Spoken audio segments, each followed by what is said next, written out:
आज हम रिवीजन करेंगे बिज़नेस कोलैबोरेशंस की। तो बिज़नेस कोलैबोरेशंस का क्या मतलब होता है? कोलैबोरेशन का मतलब ये होता है कि जब दो एंटिटीज साथ में आती हैं किसी कॉमन गोल को अकम्प्लिश करने के लिए, तो उसे हम कोलैबोरेशन कहते हैं। मतलब कि कोई दो एंटिटीज साथ में आती हैं किसी कॉमन गोल को अकम्प्लिश करने के लिए, तो उसे हम कोलैबोरेशंस कहते हैं। तो कोलैबोरेशंस कितनी टाइप्स की होती है? हॉरिजॉन्टल, वर्टिकल, इंटरसेक्शनल और जॉइंट वेंचर इक्विटी।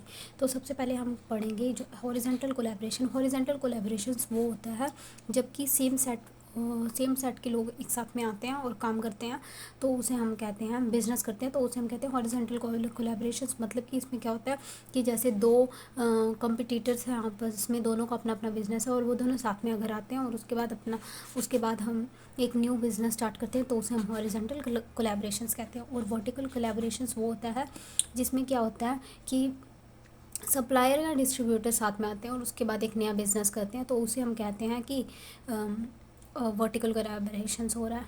तो मतलब कि अगर कोई सप्लायर या फिर कोई डिस्ट्रीब्यूटर है, वो दोनों साथ में आ रहे हैं और उसके बाद अपना बिजनेस कैरी कर रहे हैं, तो उसे हम कहेंगे वर्टिकल कोलैबोरेशंस। नेक्स्ट है इंटरसेक्शनल कोलैबोरेशंस। इंटरसेक्शनल कोलैबोरेशंस में ये होता है कि डिफरेंट फंक्शनल एरियाज, मतलब कि कोई एक आदमी था वो चाय बेचने का काम करता था और दूसरा आदमी था वो कपड़े बेचने का काम करता था। तो उन दोनों ने क्या किया, साथ में कोलैबोरेशन कर लिया और उन दोनों ने बोला कि हम दोनों साथ में चाय भी बेचेंगे और कपड़े भी बेचेंगे। तो फिर अगर वो दोनों साथ में बिजनेस करेंगे तो उसे हम इंटरसेक्शनल कोलैबोरेशंस कहते हैं। वर्टिकल में सप्लायर और डिस्ट्रीब्यूटर साथ में करते थे, बिजनेस एक ही होता था पर सप्लायर और डिस्ट्रीब्यूटर होते थे, तो वो साथ में काम करते थे। इसमें क्या है, बिजनेस ये अलग अलग है और वो दोनों आके साथ में काम करेंगे। इसका क्या है, when the business from the different functional when the businesses from the different functional areas are agrees to share their knowledge for the advancement of all the partner collaboration are known as intersectional collaborations। तो समझ में आ गया। Next है joint venture collaboration. Joint venture collaborations में क्या होता है कि टू और more businesses form a new company, the new company in its own legal entity and its profit is split according to the terms out and the formal contract is a joint venture. इसका मतलब ये है कि जब दो कंपनियां आपस में आके मिलके एक नया बिजनेस तो स्टार्ट करती ही हैं, पर अपना जो बिजनेस कर रही होती हैं वो भी करती हैं और साथ में आके अपना न्यू बिजनेस भी कर लेते हैं। मतलब कि जैसे एक इंसान पहले कपड़े बेचने का काम करता है, तो वो अपने कपड़े बेचने का काम तो कैरी कर ही रहा है और उसने साथ में किसी और बिजनेसमैन के साथ कोलैबोरेट कर लिया और दूसरा बिजनेस भी कैरी कर रहा है उसके साथ, तो उसे हम जॉइंट वेंचर कहते हैं। ठीक है। उसके बाद है इक्विटी। इक्विटी का मतलब ये है कि एक company acquires a minor equity stake in the other company in exchange for a minority of investment. इसका मतलब ये है कि जब हम किसी दूसरे बिजनेस का शेयर्स, दूसरे कंपनी का शेयर्स खरीद लेते हैं, तो उसे हम कहते हैं इक्विटी। ठीक। मतलब कि funding to a startup on equity basis, equity partnership in technical know how. और एक होता है फॉरेन कोलैबोरेशन।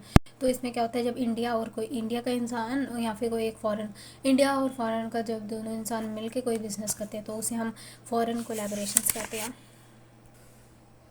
नेक्स्ट पढ़ने हैं इसके एडवांटेजेस ऑफ जॉइंट वेंचर के। क्या एडवांटेजेस है? तो सबसे पहले रिस्क शेयरिंग है कि अगर हम दो जने साथ में आके बिजनेस करेंगे, तो फिर अगर हमको लॉस होता है तो दोनों जन को देना पड़ेगा आधा आधा। इससे हमारा रिस्क जो है वो रिस्क शेयरिंग हो जाएगी और फिर हमको नुकसान जो है वो हम आपस में शेयर कर सकते हैं। ठीक। फिर उसके बाद नेक्स्ट है economic of scale. Economic of scale का मतलब ये है कि अगर हम जितने लेवल पे हमारा प्रोडक्शन होगा, उतने ही हमारा जो कॉस्ट है वो कम आएगी। इसीलिए अगर हम दोनों साथ में आके बिजनेस करेंगे तो हमारा प्रोडक्शन भी ज़्यादा होगा और प्रोडक्शन ज़्यादा होगा तो हमारी कॉस्ट भी कम आएगी। उसके बाद नेक्स्ट है मार्केट एक्सेस। जब दो लोग साथ में आके बिजनेस कर सकते हैं तो हम वाइडर एरिया को कवर कर सकते हैं, इसलिए मार्केट एक्सेस है। नेक्स्ट है एक्सप्लोरिंग द ग्लोबल मार्केट।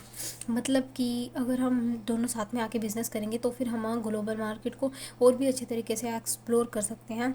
ठीक। तो नेक्स्ट है easy acquisition of the other entity. Cost efficiency है, मतलब कि दो लोग साथ में आके बिजनेस करेंगे तो कॉस्ट कम आएगा। और नेक्स्ट है फ्लेक्सिबल नेचर। जॉइंट वेंचर में हम अपनी मर्ज़ी से रूल्स रेगुलेशंस बना सकते हैं, तो फ्लेक्सिबल नेचर है इसका। तो ये सब इसकी एडवांटेजेस हैं। तो पहली एडवांटेजेस है इसकी risk sharing, economic of scale, market access, exploring the global market, cost efficiency and flexible nature. Next हम पढ़ेंगे इसके डिसएडवांटेजेस। तो डिसएडवांटेजेस सबसे पहला है restrictive flexibility where full concentration is required for joint venture. इसका मतलब ये है कि अगर एक पार्टनर जो है वो अपनी पूरी मेहनत डाल रहा है पर जो दूसरी पार्टनर है वो दिलचस्पी से काम नहीं कर रहा है तो फिर डिफरेंसेस आएंगे। अगर दोनों में कुछ डिस्प्यूट है तो फिर डिफरेंसेस तो आएंगे, आज नहीं तो कल डिस्प्यूट तो होगा। क्योंकि अगर एक पार्टनर दिलचस्पी से काम कर रहा है, पूरा 100% दे रहा है और दूसरा पार्टनर काम नहीं कर रहा है तो फिर ये इसका एक ये डिसएडवांटेजेस है। नेक्स्ट ये लैक ऑफ इक्वल इन्वॉल्वमेंट। ये भी से मतलब यही है कि अगर दोनों के एक पार्टनर पूरी अच्छी तरीके से काम कर रहा है पर दूसरा उतना नहीं कर रहा है तो फिर कुछ ना कुछ डिस्प्यूट हो सकता है। उसके बाद नेक्स्ट है कल्चरल डिफरेंसेस। मतलब ये कि कई बार हमारे कल्चरल अलग अलग होते हैं, एक किसी और कल्चर से दूसरा किसी और कल्चर से, इससे इनके मैनेजमेंट में कुछ प्रॉब्लम आ रही है। कई बार हमारी सोच डिफरेंस होती है या फिर कई बार हमारी हैबिट्स में डिफरेंस हो गया। जैसे कि एक वेज खाता है दूसरा नॉन वेज खाता है, या फिर कोई एक ड्रिंक करता है दूसरा को ड्रिंक नहीं पसंद है, या फिर कुछ भी डिफरेंस कल्चरल डिफरेंसेस आ गए तो भी हमारे डिस्प्यूट हो सकता है। नेक्स्ट है extensive research and planning required. अगर हमने पूरी तरीके से रिसर्च नहीं करी और प्लानिंग नहीं करी तो भी हमारा जॉइंट वेंचर है जो बिज़नेस वो अच्छी तरीके से नहीं चलेगा। तो उसके बाद है next lack of clear communication. अगर दोनों जो पार्टनर्स हैं उन दोनों पे अगर अच्छी तरीके से क्लियर कम्युनिकेशन होना बहुत ज़रूरी बात है। अगर वो दोनों अच्छी तरीके से क्लियर कम्युनिकेशन नहीं करते तो फिर दोनों में झगड़ा हो सकता है।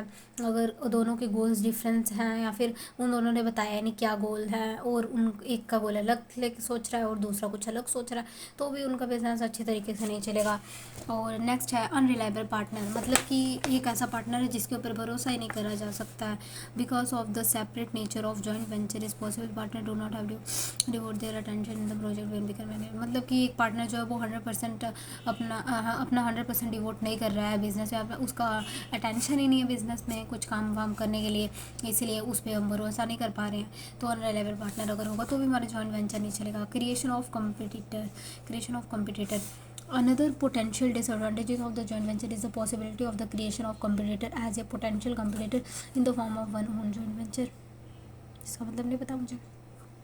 Another potential disadvantage of a joint venture possibility is the creation of competitor और a potential competitor in the form of one own joint venture। इसका नहीं पता पर इसमें से 5 पॉइंट्स कर सकते हैं तो मुझे 5 पॉइंट्स से समझ आ गया। अब आगे करेंगे नेक्स्ट। इसका मतलब तो मुझे नहीं समझ में आ रहा पर थोड़ा थोड़ा समझ में आ रहा है कि क्रिएशन ऑफ कॉम्पिटिटर मतलब कि जो दो लोग साथ में आए हैं बिज़नेस करने के लिए वो आपस में ही कॉम्पिटिट करने लग जाएं या लड़ने लग जाएं तो भी ये एक डिसएडवांटेज है जॉइंट वेंचर का। नेक्स्ट है strategies of entering into joint venture. Joint venture में एंटर होने के लिए क्या क्या स्ट्रेटजीज हैं, मतलब क्या प्रोसेस मतलब कि क्या स्ट्रेटजीज़ हैं वो सब इसमें हम डिस्कस करेंगे। सबसे पहले है identification of prospective joint venture. इसका मतलब ये है कि जब हमने जॉइंट वेंचर करना है तो हमने किसी ऐसे पार्टनर को किसी प्रोस्पेक्टिव जॉइंट जो पार्टनर हमें सही लगता हो वैसे पार्टनर को हमको ढूंढना है। उसके बाद रिलायबल पार्टनर की उस पार्टनर पे हम भरोसा कर सकें। स्ट्रॉन्ग जॉइंट वेंचर रिलेशनशिप, उसका और हमारा रिलेशनशिप जो है वो स्ट्रॉन्ग होना चाहिए। इक्वल कंट्रीब्यूशन, हम दोनों का जो है इक्वल कंट्रीब्यूशन होना चाहिए। ऐसा नहीं कि एक कम काम कर रहा है दूसरा ज़्यादा काम कर रहा है। अगर ऐसा करेंगे तो फिर हमारे बीच में तो प्रॉब्लम होगी। ठीक है। नेक्स्ट है रिटन एग्रीमेंट कि जॉइंट वेंचर का एक रिटन एग्रीमेंट कर लें हम। उसके बाद limited scope of joint venture. इसमें ये है कि लिमिटेड स्कोप में हमने राइट एंड ड्यूटीज़ बताई होगी जॉइंट वेंचर्स की और भी ये बताया होगा कौन ये पार्टनर क्या क्या काम कर सकता है। ठीक। नेक्स्ट है डिफाइंड बिज़नेस मॉडल्स बताए होंगे बिज़नेस के बारे में। फ्लेक्सिबिलिटी मतलब कि चेंज कर सकते हो ईजिली, ये नहीं कि हमको चेंज करने में बहुत टाइम लग रहा है। चेंज फ्लेक्सिबिलिटी होना चाहिए। एग्जिट रूट मतलब कि जब हमको बिज़नेस बंद करना हो तो हमने पूरा प्रोसेस बता दिया हो कि इस तरीके से बिज़नेस हम बंद करेंगे। तो ये सारे स्ट्रैटेजीज़ हैं और इसको यहाँ पे पॉइंट्स में लिखना है एक्सप्लेन करके, इसी को हिंदी में लिखना है। नेक्स्ट है की characteristics of the equity based venture. जो इक्विटी बेस्ड वेंचर होता है ना उसमें क्या करते हैं, सबसे पहले ये न्यू एंटिटी बनाते हैं। इसकी एक की कैरेक्टरिस्टिक्स हैं। तो सबसे पहले क्या वो न्यू एंटिटी बनाते हैं, उसमें वो ओनरशिप शेयर करते हैं, मैनेजमेंट शेयर करते हैं, रिस्पॉन्सिबिलिटी शेयर करते हैं और क्या प्रॉफिट एंड लॉस अकाउंट भी शेयर करते हैं क्या accounting to the joint venture agreement. ठीक है। तो क्या क्या शेयर करते हैं, सबसे पहले न्यू एंटिटी बनाते हैं, ओनरशिप शेयर करते हैं, मैनेजमेंट शेयर करते हैं, रिस्पॉन्सिबिलिटी शेयर कर सकते हैं, प्रॉफिट एंड लॉस शेयर करते हैं according to the joint venture agreement. Next है कॉन्ट्रेक्चुअल जॉइंट वेंचर। इसमें क्या होता है कि दो बिजनेसमैन साथ में आते हैं बिजनेस करने के लिए, और दोनों जो होते हैं ये किस पे कॉन्ट्रैक्ट करके आते हैं। इसमें क्या होता है कि दोनों ओनरशिप नहीं शेयर करते, the two parties do not share ownership the business. मतलब कि इसमें जो है ओनरशिप शेयर नहीं कर सकते हैं, बस कॉन्ट्रैक्ट से कुछ एलिमेंट जो है वो उनका कंट्रोल होता है। मतलब कि बिजनेस पे कुछ कंट्रोल उनका होता है, कॉन्ट्रैक्ट किया होता है उन्होंने उसका, तो वो कंट्रोल में होता है, पर ओनरशिप दोनों ने शेयर नहीं करी होती है। और इसके कुछ की कैरेक्टरिस्टिक्स हैं। सबसे पहले दो या दो से ज़्यादा पार्टीज आते हैं साथ में बिजनेस करने के लिए और कॉमन इंटेंशन से आते हैं, ठीक। सेकंड ये है कि और उन सबका मतलब कि दो या दो से ज़्यादा पार्टी साथ में आते हैं बिजनेस के लिए और उन सबका कॉमन इंटेंशन होता है। और नेक्स्ट है each party will bring some inputs in the form of money and material. दोनों पार्टीज़ कुछ साथ में इनपुट्स लेके आते हैं, या तो मनी या मटेरियल लेके आते हैं। उसके बाद both the parties some certain degree of control. दोनों पार्टीज़ का कुछ कुछ कंट्रोल होता है बिजनेस में। The relationship is not a transaction to the transaction. मतलब कि ये बिजनेस ये रिलेशनशिप होता है ये देखा गया हो कुछ लॉन्गर टाइम ड्यूरेशन के लिए होता है। तो ये सब इसकी की कैरेक्टरिस्टिक्स है कॉन्ट्रैक्चुअल जॉइंट वेंचर की। मतलब दो या दो से ज़्यादा पार्टी साथ में आते हैं बिजनेस करने के लिए कॉमन इंटेंशन से। उसके बाद दोनों कुछ यूनिट्स लेके आते हैं मनी और मटेरियल के फॉर्म में, और उसके बाद दोनों का कंट्रोल होता है बिजनेस में। और वो दोनों क्या करते हैं कि ये जो बिज़नेस है वो लॉन्गर ड्यूरेशन के लिए रहता है। ये इसके की पॉइंट्स, ठीक। नेक्स्ट है restriction under the FDI policy. जो इंडिया की एफडीआई पॉलिसी है उसके अंदर क्या क्या रिस्ट्रिक्शंस हैं। तो सबसे पहले रिस्ट्रिक्शन जो कि पाकिस्तान के लोग हैं वो लोग तभी इन्वेस्ट कर सकते हैं अगर उन्होंने गवर्नमेंट ऑफ इंडिया की परमिशन ली हुई है, ठीक है। और वो लोग defence, space, atomic energy in सब चीज़ों में तो इन्वेस्ट कर ही नहीं सकते हैं। और सेकंड है कि बांग्लादेश के लोग entity Bangladesh can invest only on approval of government of India. Bangladesh के लोग तभी इन्वेस्ट कर सकते हैं अगर उन्होंने गवर्नमेंट ऑफ इंडिया की परमिशन ली हुई है। उसके बाद NRI resident Nepal and Bhutan as well as the citizen of Nepal and Bhutan can invest on the repatriation basis subject to the coming to the fire exchange USD euro and the normal banking channels।